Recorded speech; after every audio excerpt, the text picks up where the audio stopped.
انصاف، وقار اور دانشمندی کی بنیاد پر مذاکرات کا دروازہ اب بھی کھلا ہے۔ ایران نے مذاکرات کے دروازے کھلے رکھنے کا عندیہ دے دیا۔ ایرانی صدارتی دفتر کے ترجمان مہدی طباطبائی نے ملکی قیادت میں اختلافات کی خبریں بھی مسترد کر دیں۔ ترجمان نے کہا کہ قیادت کے اندر مکمل اور مثالی اتحاد موجود ہے۔ دشمن سیاسی پروپیگنڈا اور جھوٹی کہانیاں پھیلا رہا ہے۔ واضح کیا کہ ایران مذاکرات سے گریزاں نہیں، مگر شرائط کے بغیر بات چیت ممکن نہیں۔ ایرانی وزیر خارجہ عباس عراقچی سے جنوبی کوریا کے خصوصی ایلچی کی تہران میں ملاقات۔ ایران نے 40 روزہ کشیدگی کے دوران امریکہ اور اسرائیل پر سنگین الزامات عائد کیے۔ عباس عراقچی نے کہا کہ خطے میں عدم استحکام کی بنیادی وجہ امریکہ اور اسرائیل کی جارحیت ہے۔ دیگر ممالک سے اقدامات کی سخت مذمت کا مطالبہ کیا۔ واضح کیا کہ ایران اپنے ساحلی اور سیکیورٹی مفادات کے دفاع کے لیے اقدامات کر رہا ہے۔ نتائج کی ذمہ داری جارح قوتوں پر عائد ہوگی۔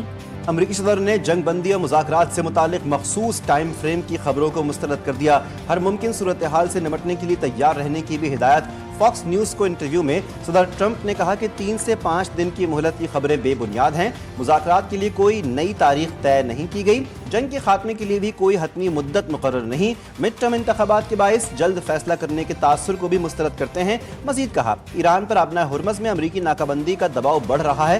یہی دباؤ حالات بدل سکتا ہے۔ ایرانی صدر نے مذاکرات میں تعطل کی ذمہ داری امریکہ پر ڈال دی۔ مسعود پزشکیان کا کہنا ہے کہ امریکی ہٹ دھرمی ہی مذاکرات کی راہ میں سب سے بڑی رکاوٹ ہے۔ امریکہ ایرانی بحریہ کی ناکہ بندی جاری رکھے ہوئے ہے، جبکہ ڈونلڈ ٹرمپ مسلسل دھمکیاں دے رہے ہیں اور وعدوں کی خلاف ورزی بھی کی جا رہی ہے۔ یہی 3 عوامل کسی بھی حقیقی اور جامع مذاکرات کو ناممکن بنا رہے ہیں۔ واضح کیا کہ ان رکاوٹوں کے خاتمے تک مذاکرات دوبارہ شروع نہیں ہو سکتے۔ ایران نے ہمیشہ مکالموں اور معاہدے کا خیر مقدم کیا اور اب بھی تیار ہے۔ بحری ناکہ بندی جنگ بندی کو بے معنی کر دیتی ہے۔ جنگی جنون میں مبتلا اسرائیل کی تمام محاذوں پر کشیدگی کو روکا جائے۔ ایرانی مذاکراتی ٹیم کے سربراہ باقر قالیباف کہتے ہیں، جنگ بندی کی خلاف ورزیوں کے دوران آبنائے ہرمز کو نہیں کھولا جا سکتا۔ فوجی کارروائی یا دھونس سے دشمن اپنے مقاصد حاصل نہیں کر سکتا۔ آگے بڑھنے کا واحد راستہ ایرانی قوم کے حقوق کو تسلیم کرنا ہے۔ ابھی ایران نے مذاکرات کے دوسرے دور میں شرکت کا فیصلہ نہیں کیا۔ ایرانی وزارت خارجہ نے واضح کر دیا۔ ترجمان اسماعیل بقائی کا کہنا ہے کہ ایران سنجیدگی سے مذاکرات میں شامل ہوا۔ امریکہ مسلسل موقف بدل رہا ہے۔ آبنائے ہرمز میں ایرانی بندرگاہوں کی ناکہ بندی برقرار ہے، جو جارحانہ عمل ہے۔ اسلام آباد جانا ہمارے قومی مفاد میں ہوا تو ہم وہاں ضرور جائیں گے۔ وزیراعظم اور فیلڈ مارشل امریکہ ایران مسئلے کے حل کے لیے ہر سطح پر کوششیں کر رہے ہیں۔ وفاقی وزیر داخلہ محسن نقوی کی امریکی ناظم الامور نیٹلی بیکر سے ملاقات میں گفتگو۔ صدر ڈونلڈ ٹرمپ کی جانب سے جنگ بندی میں توسیع کو خوشائند قرار دیا۔ کہتے ہیں کہ امید ہے کہ فریقین سفارتی اور پرامن حل کو موقع دیں گے۔ ملاقات میں نیٹلی بیکر نے خطے میں قیام امن اور تنازع کے حل کے لیے پاکستان کے تعمیری کردار کو سراہا۔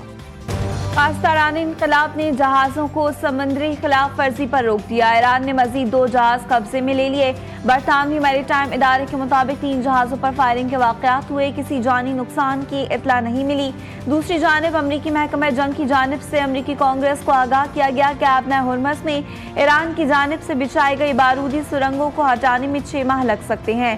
تنازع کے معاشی اثرات طویل عرصے تک جاری رہیں گے۔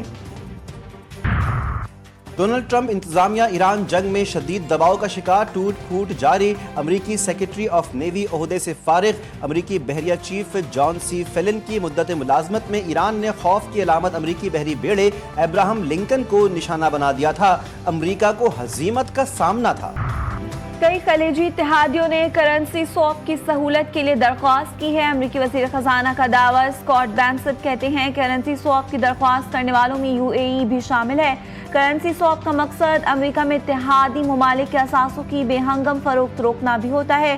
کرنسی سواپ معاہدے کے تحت امریکہ کسی ملک کو عارضی طور پر ڈالر فراہم کرتا ہے۔ ڈالر کے بدلے میں امریکہ اس ملک کی کرنسی لیتا ہے تاکہ مالیاتی نظام مستحکم رہے۔ आपना हुर्मुज़ दोबारा खुलवाने का मिशन। लंदन में 30 से ज़ायद ममालिक के फौजी मनसूबा साजों के साथ 2 रोज़ा कॉन्फ्रेंस आज से शुरू होगी। बरतानवी वज़ारत दफ़ा के मुताबिक कॉन्फ्रेंस में फौजी मनसूबा साज अपने अपने मुल्क की सलाहियतों, कमांड और कंट्रोल के ढांचे के साथ साथ मिलिट्री फोर्सेस की खत्ते में तैनाती पर भी बात करेंगे। किसी भी फौजी मनसूबे को पायदार जंगबंदी मुआहदे के बाद आगे बढ़ाया जाएगा। आलमी मंडियों में तेल की कीमतों में इजाफा, फी बैरल खाम तेल की कीमत 3% बढ़ गई। ब्रेंट क्रूड ऑयल $101.46 फी बैरल का हो गया। WTI क्रूड ऑयल की कीमत में 2.87% के इजाफे से $92.24 फी बैरल पर आ गई। शहीद आयतुल्लाह सैयद अली हुसैनी खामनई को खिराज अकीदत पेश करने का एक अंदाज। सैंड आर्टिस्ट समीर शौकत ने रेत पर ईरान के शहीद सुप्रीम लीडर की पोर्ट्रेट बना दी। पोर्ट्रेट को फिजा से भी बआसानी देखा जा सकता है। पहलगाम फॉल्स फ्लैग पर DGI-SPR की खुसूसी ब्रीफिंग। भारत 1 साल बाद भी सवालात का जवाब नहीं दे सका। DGI-SPR ने 30 अप्रैल 2025 को ब्रीफिंग के दौरान पहलगाम फॉल्स फ्लैग से पर्दा उठाया था। लेफ्टिनेंट जनरल अहमद शरीफ चौधरी का कहना था कि हम इस वाक़े के हक़ाइक़ पर जाएंगे, इल्ज़ामात पर नहीं। अगर इल्ज़ाम यह है कि ये वाकई पाकिस्तानी सरज़मीन से नाम निहाद दहशतगर्दों ने किया तो ये मद्देनज़र रखा जाए कि पहलगाम किसी भी पाकिस्तानी कस्बे से 200 किलोमीटर से ज़्यादा दूर है। FIR में 10 मिनट में पुलिस की आमद और रिपोर्ट दर्ज होने का दावा भी सवालिया निशान है। एनर्जी सिक्योरिटी अब मुस्तकबिल की मनसूबाबंदी का अहम हिस्सा बन चुकी है। वज़ीर-ए-आज़म शहबाज शरीफ की एनर्जी सिक्योरिटी से मुतालिक इजलास में गुफ्तगू। कहते हैं बरवक्त इक़दामात से तवानाई का बहरान पैदा नहीं हुआ। ज़राए आमदोरफ्त को बदतरीज माहौल दोस्त बरक़ी ज़राए EV पर मुंतकिल किया जाए। सरकारी इस्तेमाल के लिए सिर्फ बिजली से चलने वाली बसेस, मोटरसाइकिलें खरीदी जाएं। लाहौर में अफसोसनाक वाक़या। इचरा के इलाके में घर से 3 बच्चों की लाशें बरामद। तेज धार आले से गला काट कर कत्ल किया गया। बच्चों की उम्रें 5 से 9 बरस के दरमियान हैं। वालिदैन घर से बाहर गए हुए थे। लाशों को अस्पताल मुंतकिल कर दिया गया। हैदराबाद में अफसोसनाक हादसा। मिलताबाद में घर की छत पर सोए 3 बच्चे करंट लगने से जान बहक हो गए। बच्चे शादी में शिरकत के लिए शहदादपुर से हैदराबाद आए थे। बच्चों को छत से गुजरने वाली 11,000 वोल्ट की बिजली की तारों से करंट लगा। कराची में मुख्तलिफ ट्रैफिक हादसात में 2 खवातीन समेत 3 अफराद जाँ बहक। लकी सीमेंट फैक्ट्री के करीब मजदा ट्रक और ट्रेलर में तसादुम के नतीजे में एक शख्स जान से गया। शनाख्त अकबर अली के नाम से हुई। मेमार मोड़ के करीब नामालूम गाड़ी की टक्कर से 45 साला राहगीर खातून जाँ बहक। कोरंगी के इलाके अवामी कॉलोनी में खातून मोटरसाइकिल से गिरकर जाँ बहक। पुलिस के मुताबिक चलती मोटरसाइकिल की चेन में खातून का बुर्का लिपट गया, जिसके बाइस वो सड़क पर गिर गई। कराची में भी M-Pox ने पंजे गाड़ लिए। रवां साल कराची से M-Pox का छठा केस सामने आ गया। मलीर स्टार गेट के रिहायशी 28 साला शख्स में M-Pox की तस्दीक। महकमा सेहत सिंध के मुताबिक रवां साल अब तक M-Pox से 9 अमवात और 27 केसेस रिपोर्ट हो चुके हैं। तिबी माहिरीन के मुताबिक M-Pox एक वायरल इन्फेक्शन है जो करीबी राब्ते से फैलता है। बचाव के लिए ज़रूरी है कि मुतासरा अफराद से फासला रखा जाए, हाथों की सफाई का खास ख्याल रखा जाए। अमीर जमात इस्लामी ने पीपल्स पार्टी को फिर आड़े हाथों ले लिया। हाफिज नईमुर्रहमान बोले यूनिवर्सिटी रोड दुनिया भर में मजाक बन गई। तारीख पर तारीख आती है मगर यूनिवर्सिटी रोड नहीं बनती। करीमाबाद अंडरपास में पतली 2 गलियां बनाकर 4 अरब रुपए झोंक दिए। 12 अरब से बनाए गए हब केनाल नाकारा पड़ी है कि फोर मंसूबा 12-13 साल से चलता चला रहा है। ग्रीनलैंड मंसूबा भी मुकम्मल ना हो सका। बिलावल भुट्टो के खिलाफ बयानात जमात इस्लामी के अमीर की बौखलाहट है। तर्जमान सिंध हुकूमत गनहौर खान इसरान का हाफिज नईमुर्रहमान की प्रेस कॉन्फ्रेंस पर रद्द-ए-अमल बोले कि इल्ज़ामात, इश्तियाल अंगेज बयानात और हक़ाइक़ का मस्ख़ करके अवाम को गुमराह करना जमात इस्लामी का वतीरा है। करीमाबाद अंडरपास और दीगर तरक्याती मनसूबों पर तनकीद महज सियासी पॉइंट स्कोरिंग है। हुकूमत सिंध महदूद वसाइल के बावजूद शहरियों की सहूलत के लिए मुसलसल काम कर रही है। गवर्नर सिंध किफ़ायत शुआरी पॉलिसी पर अमल पैरा। कराची से सक्खर बजरिया ट्रेन सफ़र किया। कहते हैं वज़ीर-ए-आज़म की हिदायत पर सादा तर्ज सफ़र इख्तियार किया। नौजवानों को जदीद तालीम और टेक्नोलॉजी से आरास्ता करना हुकूमत की अव्वलीन तरजीह है।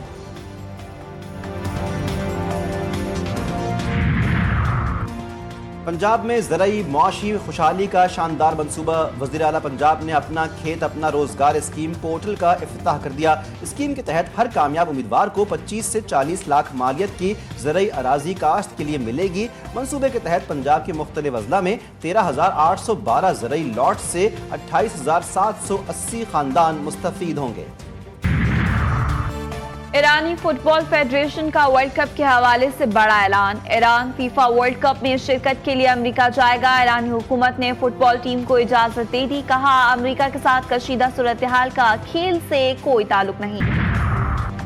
एशियन हॉकी फेडरेशन का अंडर 19 एशिया कप के शेड्यूल का ऐलान। इवेंट 29 मई से 6 जून तक जापान में होगा। मेंस इवेंट के मुकाबलों में 9 टीमें 2 ग्रुप्स में तकसीम। पाकिस्तान का पहला मैच 30 मई को चीन से होगा। सेमीफाइनल और पोजीशन मैचेस का मरहला 5 जून को शुरू होगा। पाकिस्तान सुपर लीग सीजन 11 में आज इस्लामाबाद यूनाइटेड और रावलपिंडीज में मुकाबला। रावलपिंडीज की टॉस जीतकर फील्डिंग, यूनाइटेड की बैटिंग जारी। दूसरे मैच में लाहौर कलंदर्स का मुकाबला कराची किंग्स से होगा। मैच शाम 7 बजे शुरू होगा।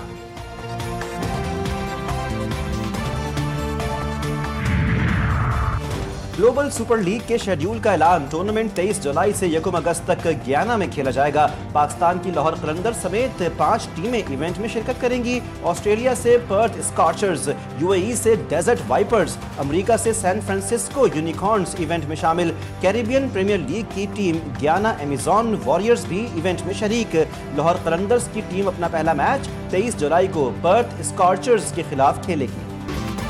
पेशावर की म्यूजियम में कैदियों की बहाली के लिए पहली यादगारी अशिया की दुकान कायम। कैदियों के हाथों से तैयार करदा मसनूआत म्यूजियम में नुमाइश के लिए पेश। मंसूबे का मकसद कैदियों की इस्लाह और उन्हें मुआशरे का कारआमद फर्द बनाना है। अशिया की फरोख्त से हासिल आमदन का 30% कैदियों को दिया जाएगा। और आज़ाद कश्मीर की वादी नीलम सयाहों का इंतहाई पसंदीदा मुकाम। उड़ंगकेल दिलकश हरियाली, झीलों और चश्मों की वजह से सयाहों का मरकज। जन्नत नज़ीर वादी में सयाह कुदरती नज़ारों से लुत्फ़अंदोज़ होने पहुँच गए।